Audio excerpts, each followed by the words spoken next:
여러분 모두들 안녕하세요. 저는 올해 60을 넘긴 작은 동네에서 혼자 살아가는 평범한 사람입니다. 남편은 몇 해 전에 먼저 세상을 떠났고 아이들은 다 자기 살림을 차려 먼 곳에서 바쁘게 지내고 있지요. 그래서인지 하루하루가 조용하고 단조롭습니다. 하지만 그 고요함이 제겐 익숙하고 또 나름의 위로가 되기도 합니다. 그날도 저는 언제나처럼 마당을 쓸고 있었습니다. 바람이 제법 차가워서 목도리를 동여매고 빗자루질을 하는데 문득 제 눈길이 집 앞에 있는 오래된 우편함으로 갔습니다. 요즘은 우편함을 열어볼 일이 거의 없습니다. 고지서 같은 것도 다 휴대전화로 오니까요. 그래도 습관처럼 우편함을 한번 열어봤는데 이상하게도 구석에 노랗게 빛이 바랜 봉투 하나가 끼워져 있었습니다. 먼지와 거미줄이 달라붙은 걸 보니 꽤 오래 전부터 들어있었던 모양이었습니다. 저는 순간 손을 멈추고 봉투를 꺼내 들었습니다. 발신인도 받는 이도 흐릿하게 번져 있었지만 제가 아는 이름이 하나 보였습니다. 바로 제 옆집에 살던 김 할머니의 이름이었습니다. 김 할머니는 벌써 몇 년 전부터 이 동네에서 보이지 않습니다. 동네 사람들은 갑자기 짐을 싸서 떠났다고만 했습니다. 아무 말 없이 떠났다더라. 자식들 집으로 간 거래 정도의 이야기만 오갔을 뿐 그 이상을 아는 사람은 없었죠. 저는 늘 그게 이상하다고 느꼈습니다. 김 할머니는 외동딸이 있었지만 자주 오지도 않고 할머니 성격상 말 한마디 없이 사라질 분이 아니었거든요. 그 봉투를 손에 쥐는 순간 마음이 묘하게 불안해졌습니다. 겉봉투를 조심스레 훑어보니 우체국 소인이 찍혀 있었는데 날짜가 무려 8년 전으로 되어 있었습니다. 8년 전은 속으로 중얼거렸습니다. 이게 왜 지금까지 여기 있었지? 잠시 주저하다가 봉투를 들고 집 안으로 들어왔습니다. 차를 끓여놓고 부엌 식탁에 앉아 봉투를 내려놓았는데 차마 뜯기가 망설여졌습니다. 남의 편지를, 그것도 이제는 행방을 알 수 없는 사람의 편지를 제가 읽어도 될까 하는 양심의 소리가 들려왔지요. 그러나 동시에 왠지 모를 호기심이 고개를 들었습니다. 봉투 속에 어떤 말이 적혀 있는지가 제 마음을 쥐고 흔드는 것 같았습니다. 혹시 이게 단순한 편지가 아닐 수도 있지 않을까? 말도 안 되는 상상을 하면서도 손가락은 이미 봉투의 끝을 조심스레 찢고 있었습니다. 그 순간 창밖에서 까마귀가 날아오르며 요란하게 울어댔습니다. 괜히 심장이 덜컥 내려앉는 기분이 들더군요. 저는 고개를 한번 돌려 창밖을 확인한 뒤 다시 봉투 속 종이를 꺼냈습니다. 편지는 생각보다 짧았습니다. 다시 그곳으로 돌아가지 마세요. 당신은 위험합니다. 저는 그 자리에서 얼어붙은 듯 멈췄습니다. 짧은 문장이었지만 이상하게 제 온몸의 혈액이 서늘하게 식어내리는 느낌이었습니다. 8년 전 누군가 김 할머니에게 보낸 경고, 그리고 김 할머니는 그 즈음 이 동네에서 자취를 감췄습니다. 제 머릿속은 복잡하게 돌아가기 시작했습니다. 그곳이란 어디를 말하는 걸까? 그리고 위험이라니 김 할머니에게 무슨 일이 있었던 걸까? 그런데 그때 현관문 쪽에서 철컥 하는 소리가 들렸습니다. 누군가 문고리를 건드린 것 같았습니다. 저는 숨을 죽이고 귀를 기울였지만 곧 아무 일 없었다는 듯 조용해졌습니다. 혹시 바람 때문이었을까? 아니면 누군가 집 앞에 서 있었던 걸까? 편지를 손에 쥔 채 저는 왠지 모르게 심장이 빠르게 뛰는 걸 느꼈습니다. 단순히 오래된 편지를 발견한 것뿐인데 마치 무언가 큰일에 휘말려 들어가는 첫걸음을 내디딘 듯한 그런 불길한 예감이 저를 감싸고 있었습니다. 편지를 다시 읽고 또 읽었습니다. 다시 그곳으로 돌아가지 마세요. 당신은 위험합니다. 짧은 문장일 뿐인데 그 안에서 묵직한 무게감이 느껴졌습니다. 글씨체는 성인 남자의 필체 같았지만 흐릿하게 번져 있어서 확실히 단정할 수는 없었습니다. 저는 손에 든 종이를 내려놓고 한참 동안 멍하니 앉아 있었습니다. 도대체 왜 이런 말을 김할머니에게 전한 걸까? 그곳이라는 건 어디를 의미하는 걸까? 가장 단순한 추측은 할머니가 살던 이 동네, 이 집이겠지요. 그렇다면 할머니가 떠난 건 단순한 이사가 아니라 혹시 정말 위험을 피하기 위해 도망친 건 아닐까요? 머릿속이 복잡하게 돌아가는데 갑자기 등 뒤에서 똑똑 창문을 두드리는 소리가 들렸습니다.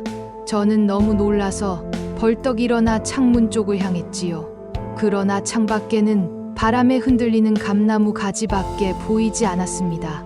제 심장은 이미 불안에 휩싸여 두근거리고 있었습니다. 저녁이 되어도 마음은 가라앉지 않았습니다. 식탁에 앉아 밥을 먹으려 했지만 숟가락이 잘 들지 않았습니다. 문득 이 편지를 그냥 모른 척하고 버리는 게 맞지 않을까 하는 생각도 들었습니다. 하지만 이상하게도 그럴 수가 없었습니다. 무언가가 저를 계속 이끌었습니다. 이건 단순한 낡은 편지가 아니다라는 직감이 제 안에서 자꾸 고개를 들고 있었습니다. 밤이 깊어지자 동네는 고요해졌습니다. 가로등 불빛 아래 골목길이 희미하게 드러나고 어디선가 개 짖는 소리가 멀리서 들려왔습니다. 저는 거실 불만 켜둔 채 앉아 있었는데 그 순간 또 다른 이상한 소리를 들었습니다. 발자국 소리였습니다. 마당 쪽에서 바스락 낙엽 밟는 소리가 나더니 잠시 멈추는 듯하다가 다시 옮겨가는 소리. 저는 귀를 쫑긋 세우고 숨을 죽였습니다. 누구 있나요? 용기를 내어 작은 소리로 내뱉었지만 대답은 없었습니다. 대신 발자국 소리는 점점 멀어져 골목 쪽으로 사라졌습니다. 저는 두 손으로 무릎을 꼭 붙들고 앉았습니다. 혼자 살다 보니 작은 소리에도 예민해질 때가 많지만 이번은 달랐습니다. 그것은 분명히 사람의 발걸음이었습니다. 그날 밤은 거의 잠을 이루지 못했습니다. 눈을 감으면 자꾸 편지의 문장이 떠올랐고 창밖을 어슬렁거리던 그림자가 제 머릿속을 맴돌았습니다. 다음 날 아침, 저는 결국 참다 못해 동네 슈퍼에 가서 평소 말이 많은 주인 아주머니에게 슬쩍 물어봤습니다. 저기 혹시 김할머니 얘기 들은 거 없어요? 갑자기 떠났을 때 무슨 사정이 있었는지. 아주머니는 잠시 저를 빤히 보더니 갑자기 목소리를 낮췄습니다. 그 얘긴 괜히 파고들지 마요. 괜히 말 꺼냈다가 골치 아파진다니까. 그리고는 황급히 계산을 마치고 다른 손님에게로 가버렸습니다. 저는 오히려 그 반응 때문에 더 혼란스러워졌습니다. 단순히 아무 일 없었다면 저렇게까지 회피하지는 않았을 테니까요. 집으로 돌아오는 길, 골목 모퉁이에서 시선을 느꼈습니다. 고개를 돌려보니 검은 점퍼를 입은 남자가 담배를 피우며 저를 잠시 쳐다보다가 고개를 돌렸습니다. 평소 동네에서 본 적 없는 얼굴이었습니다. 괜히 소름이 끼쳐서 발걸음을 재촉했지요. 집에 도착해 문을 닫자마자 저는 깊은 숨을 내쉬었습니다. 불길한 예감이 점점 짙어지고 있었습니다. 그날 밤 또다시 일이 벌어졌습니다. 제가 잠자리에 들 무렵 현관문 쪽에서 희미한 바스락거리는 소리가 들렸습니다. 불안한 마음에 조심스레 문을 열어보니 문 틈에 작은 쪽지가 끼워져 있었습니다. 종이를 꺼내 펼쳐보니 짧게 쓰여 있었습니다. 당신도 이제 알았군요. 조심하세요. 순간 피가 거꾸로 솟는 듯한 전율이 등줄기를 타고 올라왔습니다. 누군가 제가 그 편지를 읽은 걸 알고 있다는 뜻이었습니다. 그것도 아주 가까이에서 지켜보고 있었단 말이겠지요. 저는 쪽지를 떨어뜨린 채 손이 덜덜 떨리는 걸 느꼈습니다. 이제는 단순한 과거의 흔적이 아니라 지금 이 순간에도 나를 향한 무언가가 움직이고 있다는 사실을 깨닫게 된 겁니다. 그날 이후 저는 매 순간 불안에 시달렸습니다. 낡은 편지와 문틈에 꽂혀 있던 쪽지가 머릿속에서 떠나질 않았습니다. 당신도 이제 알았군요. 조심하세요. 이 짧은 문장은 마치 저를 감시하는 눈빛처럼 하루 종일 따라다녔습니다. 저는 더 이상 혼자 끙끙대고 있을 수 없다는 생각이 들었습니다. 그래서 용기를 내어 동네 사람들에게 하나둘씩 물어보기 시작했지요. 하지만 그럴수록 이상했습니다. 누구에게 묻든 김할머니 이야기가 나오면 다들 얼굴빛이 굳거나 대답을 피하려 했습니다. 에이, 그런 오래된 일은 왜 캐물어요? 아무것도 아니에요. 그냥 자식 집으로 갔다니까. 그 얘기 꺼내지 마요. 괜히 귀찮은 일 생깁니다. 다들 입을 닫고 돌아서는 모습이 오히려 더 불안했습니다. 마치 무언가 숨기고 있다는 듯한 기묘한 기운이 느껴졌습니다. 결국 저는 집으로 돌아와 오래된 서랍을 뒤지기 시작했습니다. 남편이 살아있을 때 모아두었던 지역 신문 뭉치를 꺼내어 먼지를 털어내며 하나하나 넘겼습니다. 그리고 결국 손이 멈추는 기사를 발견했습니다.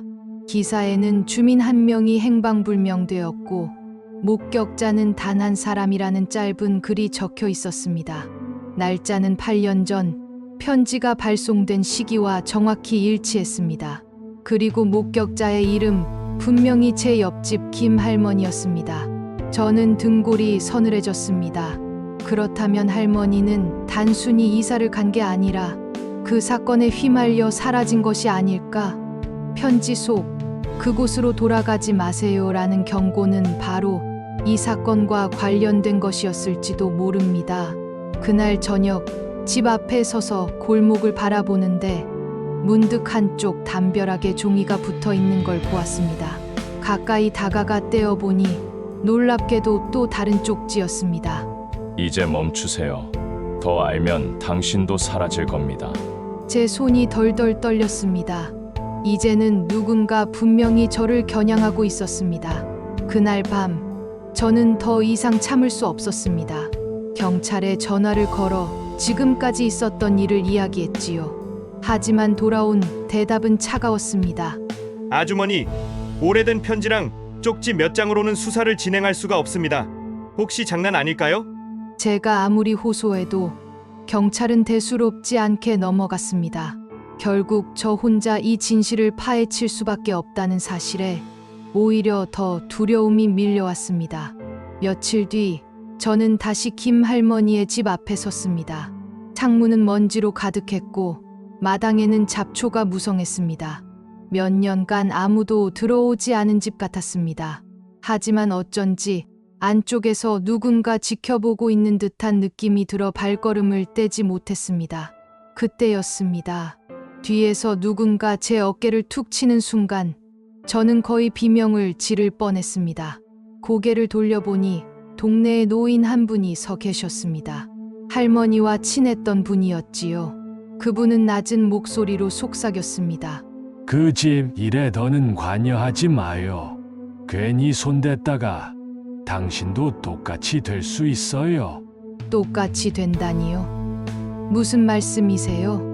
제가 붙잡고 묻자 노인은 고개를 젓고 서둘러 자리를 떠나버렸습니다.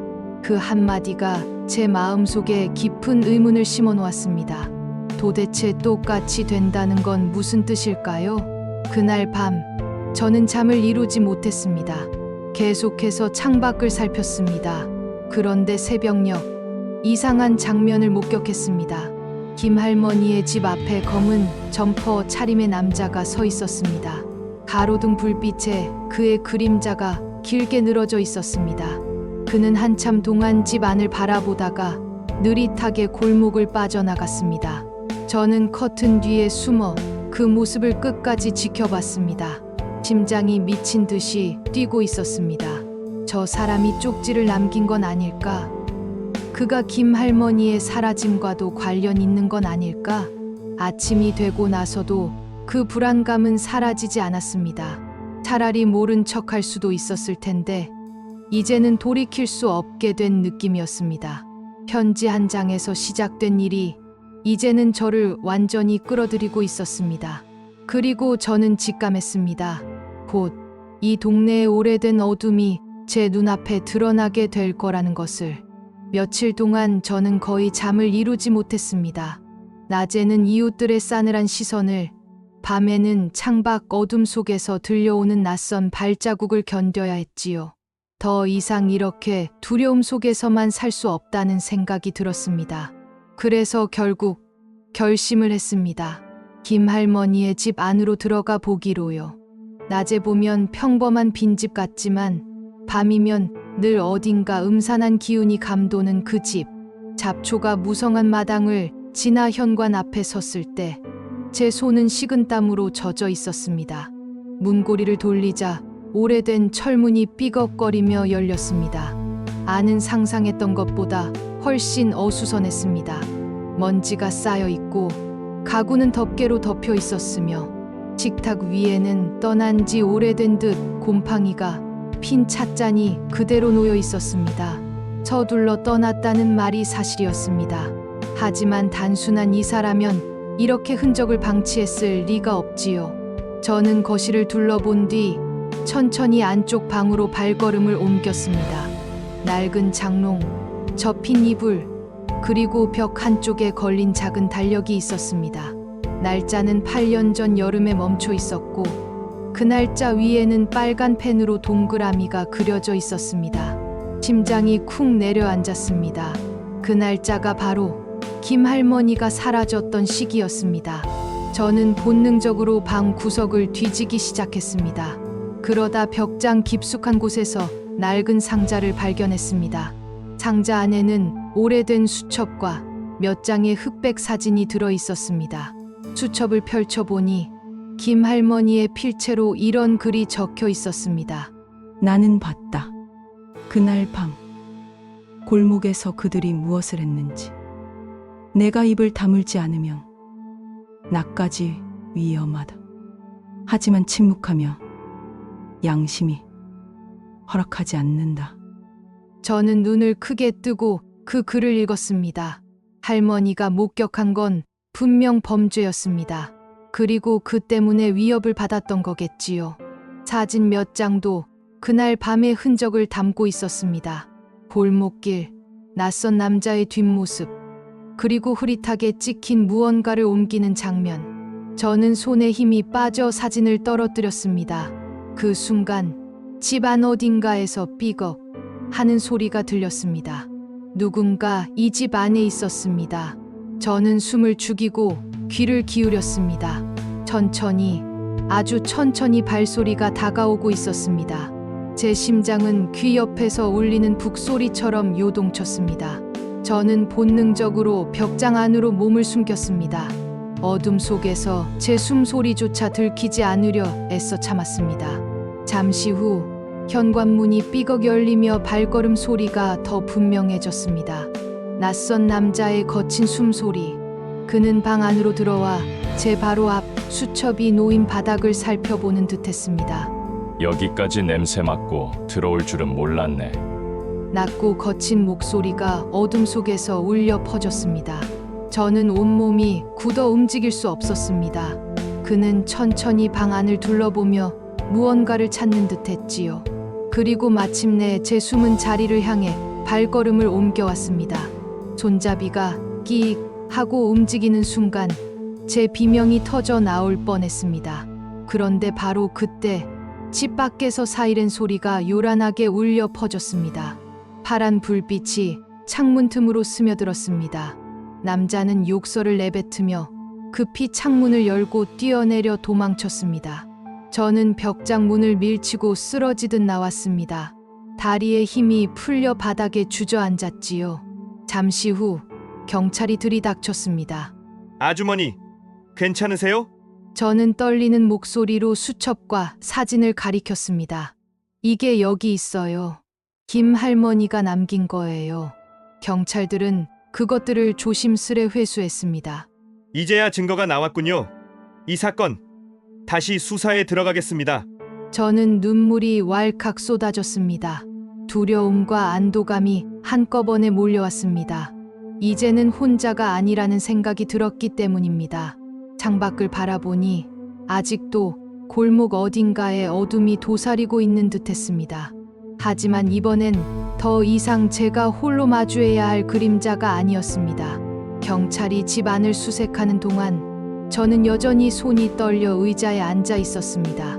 조금 전까지만 해도 목숨이 위태로운 순간을 겪었다는 사실이 믿기지 않았습니다. 하지만 제 눈앞에 놓인 수첩과 사진, 그리고 방금 도망친 남자의 그림자는 그 모든 것이 현실임을 증명해주고 있었습니다. 며칠 후 경찰서에서 연락이 왔습니다. 검은 점퍼를 입고 저를 위협하던 남자는 결국 붙잡혔다고 했습니다. 그는 바로 8년 전 골목에서 일어난 사건의 주범 중 한 명이었습니다. 그때 범행을 목격한 김할머니가 증언하려 하자 협박을 받고 결국 사라졌다는 것이 드러났습니다. 하지만 김할머니가 끝내 어떻게 되었는지는 알 수 없었습니다. 경찰도 이웃들도 누구도 대답할 수 없었습니다. 다만 수첩 속에 남긴 글이 그녀의 마지막 외침이자 진실을 전하려는 용기였다는 것만은 분명했습니다. 저는 경찰서 한쪽 벤치에 앉아 수첩을 다시 한번 읽었습니다. 나는 봤다. 침묵하면 내 마음이 허락하지 않는다. 할머니의 글씨체가 눈앞에 아른거렸습니다. 저는 눈시울이 붉어지며 속으로 조용히 말했습니다. 걱정 마세요, 할머니. 이제 진실은 묻히지 않을 거예요. 그날 이후 동네의 분위기는 조금 달라졌습니다. 예전에는 김할머니 이야기를 꺼내는 것조차 꺼려하던 이웃들이 하나둘씩 입을 열기 시작했습니다. 사실 다들 알고 있었어요. 하지만 무서워서 말을 못했던 거죠. 그분 참 마음이 따뜻했는데 결국 이렇게 떠난 거라니 안타까워요. 저는 이웃들의 말을 들으며 그동안 우리가 얼마나 쉽게 침묵을 선택했는지를 깨달았습니다. 그리고 그 침묵이 한 사람의 삶을 삼켜버렸다는 사실이 가슴을 아프게 했습니다. 시간이 흐르면서 경찰의 수사도 마무리 단계에 들어섰습니다. 저는 여전히 불안한 마음을 안고 살았지만 동시에 이상하게도 마음 한켠이 단단해지는 걸 느꼈습니다.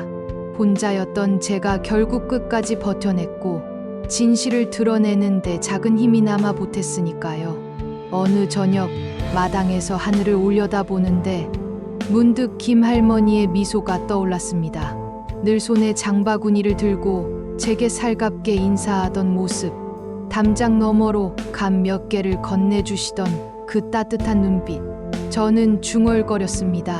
할머니, 이제 안심하세요. 당신이 지키려 했던 그 진실, 제가 대신 지켰습니다. 그 순간 바람이 불어 감나무 잎사귀가 바스락거렸습니다. 마치 누군가 제 곁에서 조용히 웃어주는 것 같았습니다. 이제 제 일상은 다시 평온을 되찾아가고 있습니다. 여전히 혼자 사는 삶이 외롭기도 하지만 그날 이후 저는 더 이상 두려움에만 사로잡혀 있지 않습니다. 오히려 김할머니의 용기를 마음에 새기며 작은 일에도 침묵하지 않으려 합니다. 세상은 겉으로 보기엔 평범하고 고요해 보이지만 그 속에는 수많은 이야기가 숨어 있습니다. 어떤 이야기는 빛을 보지 못한 채 어둠 속에 가라앉기도 하지요. 하지만 결국 누군가의 작은 용기 하나가 그 어둠을 걷어내고 세상을 밝히기도 합니다. 저는 이제 압니다.